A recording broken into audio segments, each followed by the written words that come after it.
প্রচন্ড মারধর করতো, প্রচন্ড। ও একটা মানে কুকুরকে কিভাবে মার, তার থেকে বেশি আমাকে মারতো। ও আমার চুল ধরে মারতো, আমাকে ঝাড়ু দিয়ে মারতো। আর 9 বছর সংসারের ভিতরে আমাকে 1 বছর ফোন চালাইতে দিত না। শুধু এই 1 বছর জোর করে আমি ফোন চালাই। মিস কল দিতে হলো তোমাকে, আমার একটা বিপদ হলো, আমি অন্য ঘরে যাইতাম, পাও ধরতাম, তারপর মিস কল দিতাম। ও আমার 35,000 টাকার একটা ফোন, ওই ফোনটা আমার খুব পছন্দ ছিল। ওই ফোনটা আমার ভেঙে তারপর নদীতে ফালাই দিছে। জানেন, আমি পাগলের মতো লাভ দিয়ে তারপর খুঁজছি, খোঁজার পর ও পাইছে, পাওয়ার পরে আবার ফালাই দিছে। ও আমাকে কোনো ক্রিম দিতে দিত না, ফেজে কোনো স্নো দিতে পারতাম না, একটু সাজগোজ করতে পারতাম না, কোনো জুতো কিনতে পারতাম না। আমার জুতোগুলো ছিঁড়ে ফেলতো, আমার ব্যাগ ছিঁড়ে ফেলতো, আমার কোনো শখের জিনিস ও রাখতো না।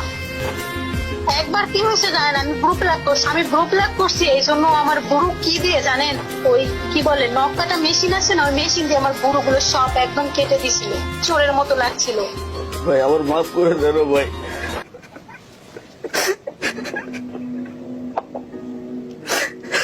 একটা বার ফিরে আসো ভাই। তোমার জন্য আমার মনে কোনো জায়গা নেই। যদি আমার সন্তান আমার কাছে ফিরে চাও দিও।